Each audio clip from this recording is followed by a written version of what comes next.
Hello दोस्तों, कैसे हैं आप सब। उम्मीद करता हूँ सब हेल्दी होंगे। तो दोस्तों, आज मैं आपसे बात करूँगा एक ऐसे शहर की जहाँ पे यूनेस्को ने वर्ल्ड हेरिटेज साइट का दर्जा दिया हुआ है। आप सही समझ रहे हैं, मैं बात करूँगा आगरा की और ताजमहल की। वैसे तो आप सभी ने ताजमहल काफ़ी बार देखा होगा, कोई नई चीज़ नहीं है, बट आज आप देखेंगे मेरे कैमरे से, मेरी आंखों से। तो स्टार्ट करते हैं। आगरा जाने के लिए अगर मैं बता दूं तो पब्लिक ट्रांसपोर्ट हर सिटी से अवेलेबल है, और ये दिल्ली से वो 200-250 किलोमीटर के बीच में पड़ता है। और दिल्ली से तो काफ़ी सारी ऑप्शंस अवेलेबल हैं। ट्रेन अवेलेबल है, फ़्लाइट भी अवेलेबल है, by taxi, by cab, by bus, सब कुछ अवेलेबल है। और आगरा में काफ़ी सारी चीज़ें हैं जो टूरिस्ट को बहुत पसंद आती हैं। ताजमहल उनमें से एक है, वो तो नंबर 1 पे है ही है।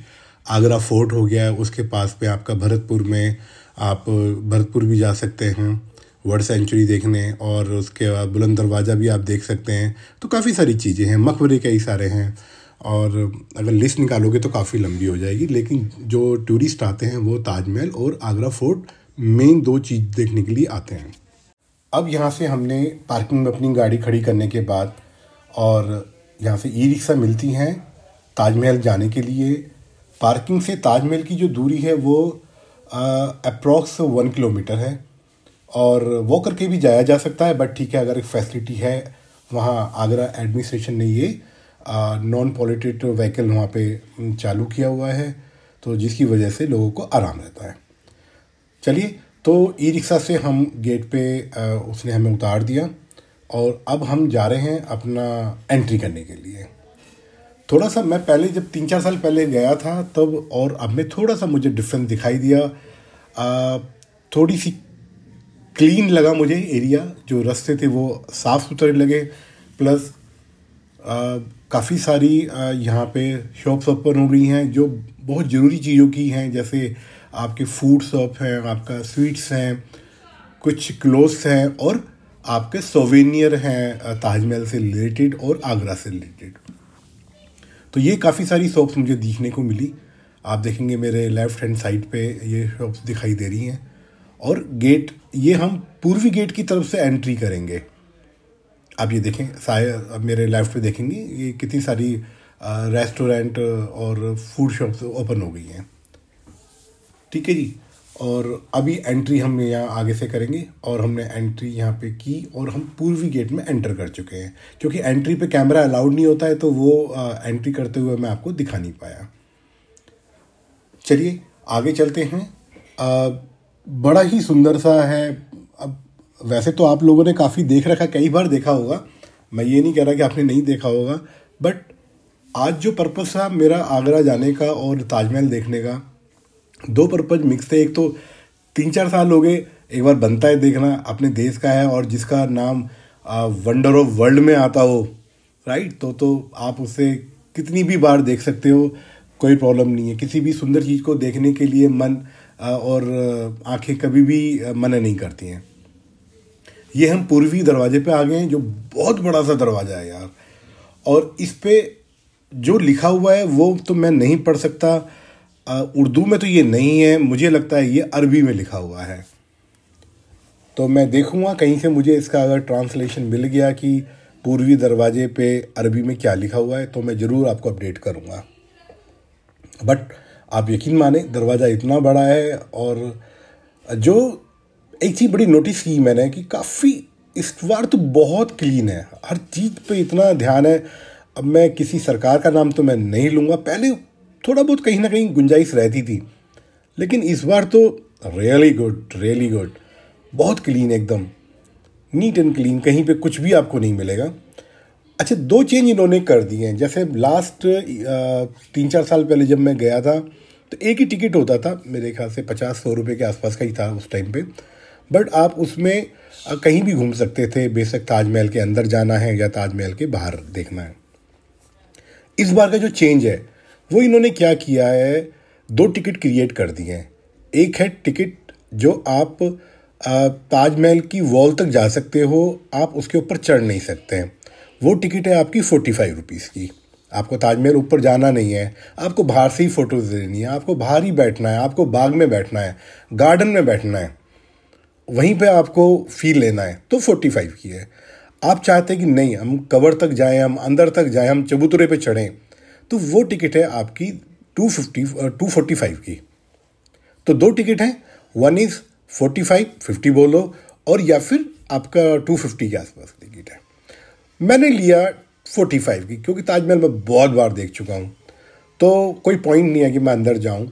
और मेरा पर्पस सिर्फ ये था कि मैं आपको वीडियो बना सकूँ आपके लिए, और मेन पर्पस वही था कि कैसे हम इलेक्ट्रिक व्हीकल से आएंगे। तो मैंने 45 वाली टिकट लिया। बट ताजमहल को तो जितनी बार भी देखो कम ही है, उसका कोई तोड़ नहीं है। बहुत सारी बातें हैं ताजमहल के बारे में, कुछ सही कुछ गलत। चलिए मैं कुछ आपके साथ रिवाइज करता हूँ। ताजमहल जो बना था वो 1632 में स्टार्ट हुआ था बनना, और 1600 थोड़ा इंग्लिश में बोल लेते हैं क्योंकि कुछ वर्ड्स ऐसे मैं बोलता चला जाता हूँ। 1632 में इसका बनना स्टार्ट हुआ था, और 1653 तक ये बन के कंप्लीट हुआ था। और बताया जाता है इसमें 22,000 कामगारों ने काम किया था। जो यहाँ पे वर्कर्स थे 22,000 थे। अब इतने साल आप लगा लो, 53 से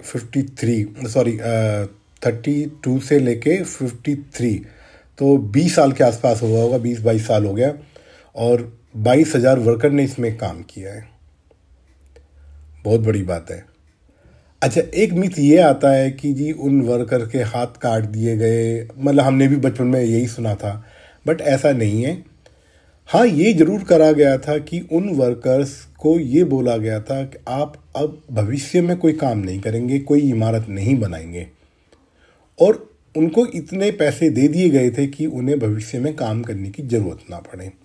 बट कहते हैं ना कि पैसा ही सब कुछ थोड़ी होता है। अब जो हाथ काट दिए गए, जो हमारे कानों में सुनाई देता है, उसका मतलब ये था कि जब उनको उनकी कला को आगे निखारने ही नहीं दिया, उनकी कला को आगे कहीं करने ही नहीं दिया, तो वो तो ख़त्म होगी ना सारी कला। जो उनके अंदर एबिलिटी थी काम करने की, जो वो कारीगर थे, वो अगर वो वही काम नहीं करेंगे तो फिर तो कला ख़त्म होगी यहाँ पे। तो इसी का वो एग्जाम्पल देते हैं कि उनके हाथ काट दिए गए, मतलब वो कला वहाँ ख़त्म हो गई, वो ये प्रचलन आता है। चलिए आगे बढ़ते हैं। माना जाता है कि ताजमहल के नीचे करीबन 50 कुएं हैं, और उन कुएं में 2 तरह की लकड़ी के लट्ठे पड़े हुए हैं, आबनुस और मोगनी। वो क्यों पड़े हुए हैं वो बताते हैं कि उन लट्ठों पे इस बिल्डिंग का लोड बियरिंग कर रखा है उस टाइम के कारीगरों ने। देखो ये मान के चलना पड़ेगा कि उस टाइम ना तो क्रेन होती थी, ना कोई इतना मैथमेटिक्स से इतना हाई फाई होता था, ना ही आपका डिजिटल ड्राइंग बनती थी, तो ऐसा तो कुछ भी नहीं था। तो इसमें यहाँ पे वो मैं बता रहा था कि लट्ठे पड़े हुए हैं, और वो उन लकड़ी के लट्ठों की खासियत क्या है, वो ये है कि जितने वो नमी में रहेंगे उतने मजबूत होते हैं, और यही कारण है कि इसको यमुना जी के किनारे बनाया गया। आप समझ रहे हैं, यमुना जी के किनारे बनाया गया, और इसको करीब के जो पत्थर हैं वो 28 तरह के पत्थरों से बना हुआ है। ये 28 तरह के, जो आजकल तो पता नहीं कुछ मिलते भी हैं कुछ नहीं भी मिलते हैं, और 1000 हाथियों को यूज़ किया गया उन पत्थरों को लाने के लिए। बिल्कुल ठीक है, क्रेन है नहीं, मोटर से रिलेटेड कोई भी चीज़ नहीं है, तो कैसे आएगा। तो 28 तरह के पत्थरों को यूज़ किया गया। और अब इसकी बात करते हैं हम, इसका खर्चा कितना आया। तो अगर हम बात करेंगे उस टाइम पे 3.2 करोड़ उस टाइम पे आया था, जो कि आज की डेट में अगर उन्होंने कैलकुलेट करें तो 6000 करोड़ के आसपास बनता है। ठीक है जी, तो उस टाइम पे 3.2 करोड़ का खर्चा बताते हैं लोग, और आज की डेट में वो खर्चा बन जाता है 6000 करोड़। और ये हमारा ताजमहल गेट नंबर 1 पे पार्किंग आ गया है। ये यहाँ पे इंडियन ऑयल की तरफ से लगा हुआ है, बड़ा अच्छा लगा मुझे। इंडियन ऑयल ने ये इनिशिएटिव लेके यहाँ पे आपका बिलीव चार्जर लगाया हुआ है यहाँ पे, और ये गेट नंबर 1 पे है ताजमहल की पार्किंग। मतलब आप मान के चलिए ताजमहल से 1 किलोमीटर दूरी पे आपका चार्जर लगा हुआ है, और आप गाड़ी यहाँ खड़ी भी कर सकते हैं और चार्ज भी करेंगे। और पार्किंग चार्ज जो है वो आपका 100 रुपीज़ है, ठीक है। आप चार्जिंग पे लगा के चले जाएं, जितनी देर में आप ताजमहल देख के आएंगे इतनी देर में तो आपकी गाड़ी चार्ज हो जाएगी। तो मुझे तो ये आइडिया बहुत अच्छा लगा। चलिए दोस्तों, आगे जब मैं गाड़ी पार्किंग में लेके जा रहा था तो मुझे एकदम देखने को मिला काफ़ी सारी चीज़ें यार अच्छा खासा डेवलप कर दिया है। आपको यहाँ पे रूम्स अवेलेबल हैं, ये गवर्नमेंट की है पूरी साइट, पार्किंग अवेलेबल है, चार्जर अवेलेबल है, रेस्टोरेंट अवेलेबल है, और टूरिस्ट गाइड इंफॉर्मेशन भी अवेलेबल है। तो आपको क्या चाहिए वो सब कुछ अवेलेबल है। पार्किंग देखिएगा, ये सामने जो आप देख रहे हैं ये आपकी ई व्हीकल्स हैं। ये गाड़ियाँ हमने जब हम गए थे तो यहीं से ली थी हमने। अभी मैं आपको एक लिंक प्रोवाइड करूँगा, तो इसमें आपको टिकट काउंटर पे जाने की ज़रूरत नहीं है। आप उस लिंक से आप अपना ताजमहल देखने का टिकट ले सकते हैं। चलिए नेक्स्ट चलते हैं हम आगरा फोर्ट। ये तो बहुत बड़ा है और मैं यहाँ पहले भी कई बार जा चुका हूँ। और आगरा फोर्ट ताजमहल से 1-1.5 किलोमीटर ही है अगर आप देखेंगे तो। और इसका पर्पज़ यही था कि जब शाहजहाँ फोर्ट में होते थे तो ये सीधा ताजमहल इससे दिखाई दे जाता था। तो बड़ी दीवारें हैं, अंदर पूरा मार्केट है, पूरा गांव बसा हुआ है, पूरा एक मोहल्ला अगर आप बोलो तो वो भी बसा हुआ है। और उस टाइम का काम मतलब देख के बनता है, ना सीमेंट होता था ना स्टील होता था, केवल चूने से और पत्थरों को वो जोड़ देते थे। और वो ऐसे जोड़ते थे कि आज देखो 200-300 साल के बाद भी, बल्कि ज़्यादा साल हो गए उसके बाद भी बिल्कुल खड़ा हुआ है, बाबुलंद खड़ा हुआ है। तो आगरा में ये 2 चीज़ मैंने देखी। फतेहपुर सीकरी मैं नहीं गया क्योंकि फतेहपुर सीकरी मेरा कोई प्लान था नहीं। वैसे आप आराम से जा सकते हैं अगर आप आएँ। अगर आपने नहीं देखा है बुलंद दरवाज़ा तो आप ज़रूर जाइएगा और वहाँ पे आप फतेहपुर सीकरी देख सकते हैं, ठीक है। तो आज है 5 दिसंबर, कल 6 दिसंबर को मैं चेकआउट करके मैं वहाँ से निकल जाऊँगा। तो चलिए ये वीडियो यहीं पे समाप्त करते हैं। आगरा का ट्रिप आपको कैसा लगा कृपया कमेंट बॉक्स में लिखिएगा। और ये यूनेस्को वर्ल्ड हेरिटेज साइट है, अगर आपने नहीं देखा है तो ज़रूर देखिएगा। चलिए thank you so much, thank you for watching. Please subscribe अगर सब्सक्राइब नहीं किया हुआ है। Bye bye.